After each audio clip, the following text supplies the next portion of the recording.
Hi, welcome to Keru Food Basket channel. This is KFB. இன்னைக்கு வந்து mushroom biryani எப்படி செய்யறது பார்க்க போறோம். வாங்க வீடியோக்குள்ள போய் பார்க்கலாம். அதுக்கு முன்னாடி இது வரைக்கும் நீங்க நம்ம சேனலை சப்ஸ்கிரைப் பண்ணாம இருந்தீங்கன்னா சப்ஸ்கிரைப் பண்ணிக்கோங்க. கூட ஒரு பெல் ஐகான் இருக்கும். ஆல் என்ற ஆப்ஷனையும் கிளிக் பண்ணிடுங்க. அப்பதான் நம்ம வீடியோ போடும்போது உங்களுக்கு ஒரு நோட்டிஃபிகேஷன் வந்து சேரும். இப்போ தேவையான பொருட்கள் பார்த்துடலாமா? பாஸ்மதி ரைஸ் வந்து 500 கிராம் எடுத்துருக்கேன். இந்த மெஷரிங் கப்பில் 2.5 கப் வந்து நம்ம மெஷர் பண்ணி வச்சுருக்கோம். நீங்கள் டம்ளர் இல்லைனா கப்ஸ் எதில் வேணாலும் நம்ம எடுத்துக்கலாம். இது வந்து நல்லா வாஷ் பண்ணி தண்ணியில் வந்து குறைஞ்சது ஒரு 20 மினிட்ஸ் அதை நல்லா ஊற வைக்கணும். ஓகேவா? இப்போ வந்து இன்க்ரீடியன்ஸ் எல்லாம் பார்த்துடலாம். 2 பெரிய வெங்காயம், 2 பெரிய தக்காளி, 3 பச்சை மிளகாய், 200 கிராம் மஷ்ரூம். இதை நம்ம கட் பண்ணி எடுத்துக்கலாம்.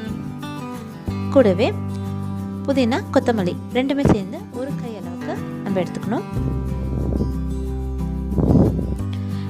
பிரிஞ்சி இலை, லவங்கம், பட்டை, ஏலக்காய். இது வந்து 100 கிராம் கர்ட். இப்போ வந்து நம்ம ஒரு பேஸ்ட் ரெடி பண்ணிக்கலாம். ஒரு சின்ன பீஸ் அளவுக்கு இஞ்சி, இதில் வந்து குறைஞ்சது ஒரு 6லேருந்து 8 அளவுக்கு வந்து பூண்டு. இது கூடவே ஒரு சின்ன பீஸ் பட்டை, 2 லவங்கம், 2 ஏலக்காய், இது கூட 2 கேஷ்யூநட், 1 ஸ்பூன் கசகசா. இது எல்லாத்தையும் சேர்த்து 2 ஸ்பூன் கர்டையும் சேர்த்து நம்ம நல்லா பேஸ்ட் பண்ணி எடுத்துக்கலாம்.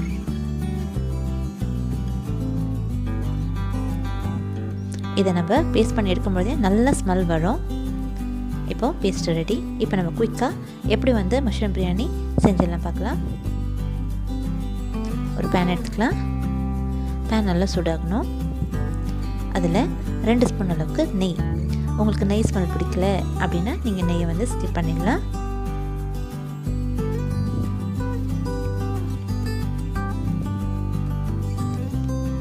இது மெல்ட் ஆகட்டும். இது கூடவே பார்த்தீங்கன்னா ஆயில் சேர்த்துக்கலாம். 1 2 3 4 5 6 7. இந்த ஸ்பூன் வந்து இன்னும் கொஞ்சம் ஒரு ஸ்பூன் ஆட் பண்ணிக்கலாம். 8 ஸ்பூன் அளவுக்கு வந்து நம்ம வந்து ஆயில் சேர்த்துக்கலாம். உங்களுக்கு ஆயிலுடைய வந்து குவான்டிட்டி கம்மி வேணும்னா அதனால நீங்கள் கொஞ்சம் குறைச்சிக்கலாம். இப்போ வந்து நான் ஒரு 10 ஸ்பூன் அளவுக்கு வந்து ஆயில் சேர்த்துருக்கேன். இது குறைஞ்சது 50 கிராம் கிட்ட வந்து நமக்கு ஆயில் வரும். இதில் வந்து 4 ஏலக்காய், 2 சின்ன பீஸ் அளவுக்கு பட்டு, லவங்கம் 2, பே லீஃப், பிரிஞ்சி இலை 2. எண்ணெய் நல்லா சூடானதை இதை போட்டு கொஞ்சம் போல் நம்ம சாட்டே பண்ணி எடுத்துக்கலாம்.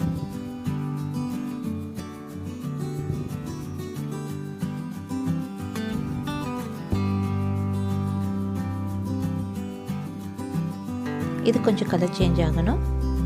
இது கூடவே நம்ம வந்து கட் பண்ணி வச்சுருக்கோம் ஆனியன் எந்த அளவுக்கு பார்த்தீங்கன்னா 500 கிராம் ரைஸ்க்கு வந்து 100 கிராம் ஆனியன் கரெக்டாக இருக்கும்.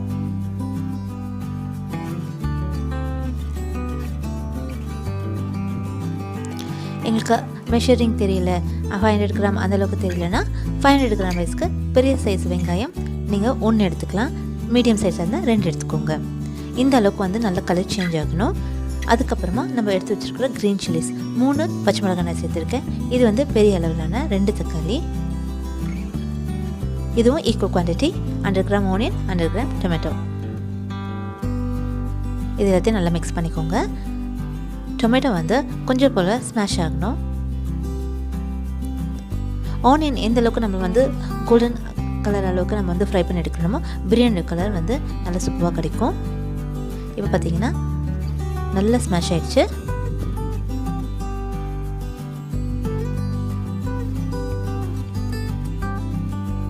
அரைச்சி வச்சுருக்கிற பேஸ்ட் இப்போ நம்ம ஆட் பண்ண போகிறோம். அதாவது லவங்கம், ஏலக்காய், பட்டை, இஞ்சி, பூண்டு, கசகசா, 2 கேஷ்யூநட் சேர்த்து நம்ம அரைச்சி எடுத்துருக்கோம். இந்த ரெசிபிக்கு இந்த பேஸ்ட் ரொம்ப இம்பார்ட்டன்ட். இது நல்லா வந்து சோட்டே பண்ணி எடுக்கணும். எண்ணெய்லாம் வந்து செப்பரேட் ஆகிட்டு வர வரைக்கும்.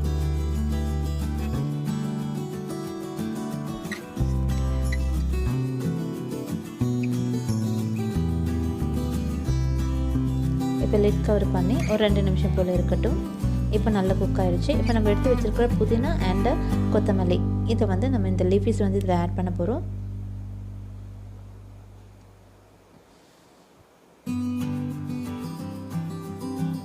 நல்லா மிக்ஸ் பண்ணி லிட் கவர் பண்ணிவிட்டு ஒரு 2லேருந்து 3 நிமிஷம் இருக்கட்டும்.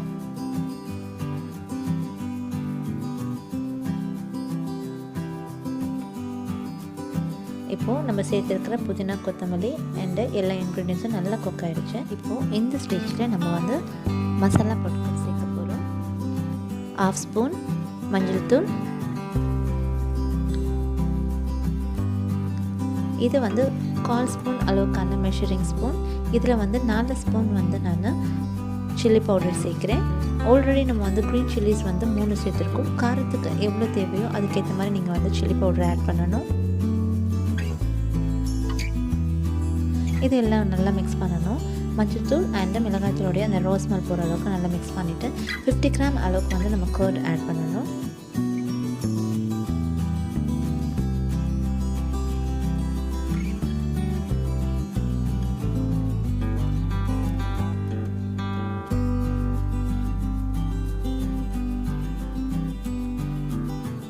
நல்லா மிக்ஸ் பண்ணதுக்கப்புறமா நம்ம இப்போது 200 கிராம் கட் பண்ணி வச்சுருக்கிற மஷ்ரூம் சேர்க்கணும். மஷ்ரூம் வந்து உங்களுக்கு சின்ன அளவு வேணும்னா இந்த அளவுக்கு நீங்கள் கட் பண்ணிக்கலாம். ஒரு மஷ்ரூம் 4 பீசஸாக போடலாம். இல்லை நல்லா பெருசாக வேணும் அப்படின்னா நீங்கள் நல்லா ஒரு மஷ்ரூம் 2 கட் பண்ணி சேர்த்துட்டு இப்போ வந்து நம்ம சால்ட்டு சேர்த்து நல்லா மிக்ஸ் பண்ணி லிட் கவர் பண்ணி ஒரு குறைஞ்சது 10லேருந்து ஒரு 12 நிமிஷம் இருக்கணும். அப்போ தான் நம்ம வந்து சேர்த்துருக்கிற மஷ்ரூமில் எல்லா இன்க்ரீடியன்ஸும் வந்து நல்லா ஊறி வரும். இப்போ வந்து இந்த கப்பில் வந்து நம்ம ரைஸ் எடுத்துருக்கோம். ஒரு கப்புக்கு வந்து 2 கப் தண்ணி வைக்கணும். இது வந்து ஹாட் வாட்டர், எந்த அளவுக்கு நல்லா வந்து ஹாட் வாட்டர் சேர்த்து நம்ம குக் பண்ணுறோம் ரைஸ் வந்து நல்லா உதிரியாக நல்லா ஒட்டாமல் கிடைக்கும். இப்போ வாட்டர் நம்ம ஆட் பண்ணியாச்சு. இப்போ சால்ட் செக் பண்ணிக்கலாம்.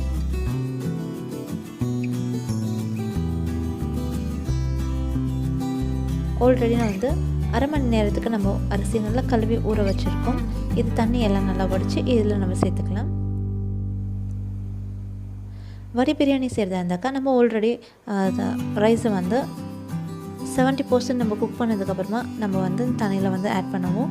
அப்போது ஒரு கப் ரைஸுக்கு வந்து 1.5 கப் வந்து வாட்டர் கரெக்டாக இருக்கும். இப்போ வந்து நம்ம ஊற வச்சு செய்கிறதுனால ஒரு கப்புக்கு 2 கப் தண்ணி கரெக்டான அளவு. நம்ம ரைஸை சேர்த்து குறைஞ்சது 10 நிமிஷம் நம்ம ஹை ஃப்ளேமில் வைக்கணும். இந்த மாதிரி வாட்டரெல்லாம் நல்லா வந்து அப்சர்வ் பண்ணிக்கும். இந்த மாதிரி நல்லா மிக்ஸ் பண்ணிவிட்டு ரைஸ் எல்லாம் நல்லா ஃப்ளாட்டாக ஈவனாக வந்து நம்ம மிக்ஸ் பண்ணி வச்சதுக்கப்புறமா லோ ஃப்ளேமில் 10 நிமிஷம் நம்ம வந்து தம் குக் பண்ண போகிறோம். இந்த மாதிரி எல்லாமே ஈவனாக வந்து ஸ்ப்ரெட் பண்ணி வச்சுருங்க. அப்போ தான் அனல் வந்து வெளியில் போகாமல் இருக்கும். இந்த மாதிரி ஹோல்ஸ் இருந்தால் நம்ம ஏதாவது ஒரு பேப்பரோ ஒரு க்ளாத் வச்சு நம்ம க்ளோஸ் பண்ணி வச்சிடலாம். இப்போ பார்த்திங்கன்னா பர்ஃபெக்டாக நல்லா குக் ஆகிடுச்சு. Mushroom biryani ready. இப்போ நம்ம வந்து பவுலில் சர்வ் பண்ணிக்கலாம். நல்லா உதிரியாக எம்மையான நல்ல ஃப்ளேவரோட கூட மஷ்ரூம் பிரியாணி ரெடி ஆகிடுச்சு. நான் வெஜிடேரியன்ஸ்க்கு வந்து மட்டன், சிக்கன் பிரியாணி தான் ஆல்ரெடி நம்ம வந்து போட்டிருக்கோம். இந்த மாதிரி வெஜிடேரியன்ஸ்க்கு வந்து இந்த மாதிரி குக் பண்ணி சாப்பிடும்போது ரொம்ப நல்ல டேஸ்ட்டாக இருக்கும். இன்னும் நல்ல ரெசிபிஸ் உங்களுக்கு தேவைப்பட்டால் நீங்கள் கமெண்ட் பாக்ஸில் தெரிவிக்கலாம். நம்ம உங்களுக்காக வீடியோ அப்லோட் பண்ணுறோம். இந்த மாதிரி நல்லா உதிரியாக நல்லா டேஸ்ட்டான மஷ்ரூம் பிரியாணி எப்படி செய்யலாம் வீட்டிலே வந்து குயிக் அண்ட் ஈஸியாக நம்ம வந்து இந்த வீடியோவில் பார்த்துருக்கோம். இந்த வீடியோ உங்களுக்கு பிடிச்சிருந்தால் லைக் பண்ணுங்கள், ஷேர் பண்ணுங்கள். கேர் ஃபுட் பஸ்கட் சேனலுக்கு சப்ஸ்கிரைப் பண்ண மறந்துடாதீங்க. இப்போ நம்ம வந்து மஷ்ரூம் பிரியாணி எப்படி இருக்குன்னு டேஸ்ட் பண்ணி பார்க்கலாம். நல்லா சூப்பராக அண்ட் டேஸ்ட்டாக வந்து ரெடி ஆகிடுச்சு. இன்னும் ஒரு நல்ல ஒரு இன்ட்ரெஸ்டிங்கான ரெசிபியோட நெக்ஸ்ட் வீடியோவில் மீட் பண்ணிட்டு பாய்.